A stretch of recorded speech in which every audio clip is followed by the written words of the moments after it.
Hi everyone, welcome to my channel. నా ఛానల్లో వచ్చేసి shopping, travelling, cooking, beauty tips, అలాగే డైలీ వ్లాగ్స్తో మీ ముందుకు వస్తాను.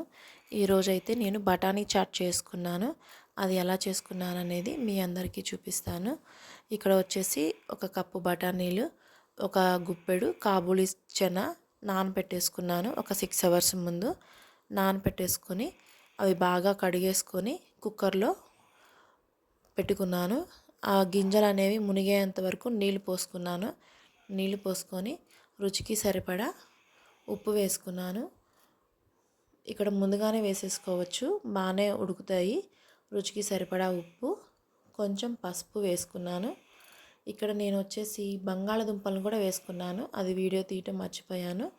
నేను ఒక బంగాళదుంపను కూడా పీల్ తీసి ముక్కలుగా కట్ చేసుకొని వేసుకున్నాను. ఒక 5-6 విజిల్స్ వచ్చేంత వరకు ఉంచుకున్నాను. చూడండి, ఇలా వచ్చింది. బఠానీలు బాగా ఉడికిపోయాయి, చనా కూడా ఉడికిపోయింది. ఇవన్నిటిని కొంచెం కచ్చా పచ్చాగా పొటాటో స్మాషర్తో ఇలా ఒత్తేసుకున్నాము అంటే, మొత్తంగా ఒత్తుకోవద్దు, ఇలా లైట్గా ఒత్తేసుకున్నాను. ఒత్తేసేసుకొని హాట్ వాటర్, దీంట్లో మనము నీళ్ళన్నీ ఇంకిపోయినాయి కదా, నీళ్ళన్నీ ఇంకిపోయినాయి కాబట్టి నేను కొంచెం హాట్ వాటర్ యాడ్ చేసుకున్నాను. మీకు నీళ్ళు కనుక ఉన్నట్లయితే అవసరం లేదు. నీళ్ళు మొత్తం ఇంకిపోయినాయి. నేను దీంట్లో కొంచెం హాట్ వాటర్ వేసుకున్నాను. ఆల్రెడీ ఒక స్పూను తీసుకొని పక్కన పెట్టేసుకున్నాను. ఇక్కడ వచ్చేసి 2 ఉల్లిపాయలు కట్ చేసుకొని పెట్టుకున్నాను సన్నగా. ఒక టొమాటోని సన్నగా కట్ చేసి పెట్టుకున్నాను. ఒక పచ్చిమిరపకాయని కూడా సన్నగా కట్ చేసుకొని పెట్టుకున్నాను. ఒక వెడల్పాటి ప్యాన్ తీసుకొని ఒక 2 స్పూన్స్ ఆయిల్ వేసుకొని కొంచెం జీలకర్ర వేసుకొని మనం సన్నగా కట్ చేసి పెట్టుకున్న ఉల్లిపాయలు, పచ్చిమిరపకాయలు ముందుగా వేసుకొని బాగా ఫ్రై చేసుకోవాలి. ఇది కొంచెం ఫ్రై అయిన తర్వాత మనం కొంచెం అల్లం వెల్లుల్లి పేస్ట్ వేసుకోవాలి. నేనైతే ఒక స్పూను అల్లం వెల్లుల్లి పేస్ట్ వేసుకున్నాను. ఈ ఆనియన్స్ అనేవి కొంచెం బాగా ఫ్రై అవ్వాలి. ఫ్రై అయ్యేంత వరకు వెయిట్ చేయాలి. నా వీడియో కనుక చూస్తున్నట్లయితే లైక్ చేయండి, నా ఛానల్ని సబ్స్క్రైబ్ చేసుకోండి. చూడండి, అల్లం వెల్లుల్లి పేస్ట్ కూడా పచ్చి వాసన పోయేంత వరకు ఫ్రై చేసుకోవాలి.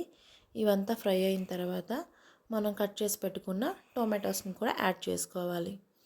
చాలా టేస్ట్గా ఉంటుంది. పిల్లలు కూడా చాలా ఇష్టంగా తింటారు. పెద్దవాళ్ళకి, పిల్లలకి చాలా నచ్చుతుంది. ఒకసారి ట్రై చేయండి. టొమాటోస్ వేసుకున్నాను. ఈ టొమాటోస్ కూడా బాగా ఫ్రై అవ్వాలి. చూడండి, కలుపుకుంటూ ఉండాలి.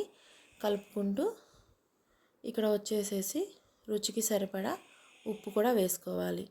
మనం ఉప్పు వేసుకుంటే ఏంటంటే టొమాటో, ఆనియన్స్ త్వరగా కుక్ అయిపోతాయి. ఈ టొమాటోస్ పచ్చివాసన పోయేంత వరకు బాగా ఫ్రై చేసుకోవాలి. రుచికి సరిపడా ఉప్పు, రుచికి సరిపడా కారం వేసుకోవాలి.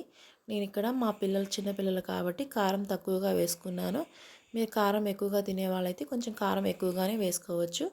ఒక స్పూన్ జీలకర్ర పొడి, ఒక స్పూన్ ధనియాల పొడి, ఒక స్పూన్ గరం మసాలా పొడి వేసుకున్నాను. మీ దగ్గర చాట్ మసాలా పొడి కూడా ఉంటే ఒక స్పూన్ వేసుకోండి, టేస్ట్ బాగుంటుంది. ఇవన్నీ వేసుకొని బాగా కలుపుకోవాలి. పచ్చివాసన పోయేంత వరకు వేయించుకోవాలి. పచ్చివాసన పోయేంత వరకు వేయించుకున్న తర్వాత మనం ఉడికించి పెట్టుకున్న బఠానీలని, గ్రేవీని దీంట్లో వేసుకోవాలి. దీంట్లో వేసుకొని మసాలా అంతా చక్కగా అన్నిటికీ మిక్స్ అయ్యేలా పట్టుకోవాలి. మనం ఇంతకుముందు బఠానీని తీసి పక్కన పెట్టుకున్నాం కదా, ఆ బఠానీలను కూడా దీంట్లో వేసేసుకోవాలి. ఇవన్నీ వేసుకొని బాగా కలయి తిప్పుకోవాలి. మనం వేసిన మసాలా అంతా ఆ బఠానీలకి, శనగలకి పట్టేంత వరకు బాగా తిప్పుకోవాలి. చూడండి, ఇవి కూడా వేసేసుకున్నాను. ఇవి కూడా వేసేసుకొని బాగా తిప్పుకోవాలి. చాలా ఈజీగా చేసుకోవచ్చు, చాలా టేస్టీగా కూడా వచ్చింది. మా పిల్లలకు కూడా బాగా నచ్చింది, మా వారికి కూడా, మా అందరికీ చాలా బాగా నచ్చింది. ఇది వేడివేడిగా సర్వ్ చేసుకున్నాము అంటే చాలా బాగుంటుంది. ఒకసారి ట్రై చేయండి. నేనైతే బఠానీ చాట్ ఇలా ప్రిపేర్ చేసుకున్నాను. దీన్ని మూత పెట్టేసి ఒక 5 మినిట్స్ మనం మగ్గించుకోవాలి. తర్వాత కొంచెం నిమ్మరసం వేసుకొని ఒక హాఫ్ లెమన్ వేసుకోవాలి. వేసుకొని మరలా ఒకసారి కలయి తిప్పుకోండి. ఉప్పు కూడా ఒకసారి సరి చూసుకోండి, చాలకపోతే మరలా వేసుకోండి ఉప్పు కూడా.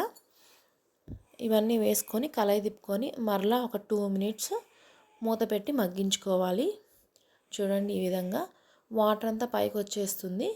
చాలా బాగుంది కదా చూడటానికి కూడాను. వాటర్ అంతా పైకి వచ్చేసేసింది. చాట్ అనేది రెడీ అయిపోయింది. దీన్ని మనం వేడి వేడిగా సర్వ్ చేసుకుంటే చాలా బాగుంటుంది. కొంచెం కొత్తిమీర వేసేసుకొని మనం దించుకున్నాము అంటే బఠానీ చాట్ రెడీ అయిపోయినట్లే. చాలా బాగుంది చూడటానికి కూడా కలర్ఫుల్గా. మీకు గనుక నచ్చితే లైక్ చేయండి, నా ఛానల్ని సబ్స్క్రైబ్ చేసుకోండి. కొంచెం కొత్తిమీర వేసేసుకొని వేడివేడిగా సర్వ్ చేసుకొని తింటే చాలా బాగుంది. ఈవినింగ్ టైంలో పిల్లలకి ఇలా చేసి పెట్టాము అంటే చాలా ఇష్టంగా తింటారు. చూడండి, నేనైతే వేడివేడిగా బఠానీ చాట్ని సర్వ్ చేశాను. ఒక బౌల్లోకి తీసుకొని దాన్ని నేను పచ్చి ఉల్లిపాయలతో నిమ్మరసంతో డెకరేట్ చేశాను.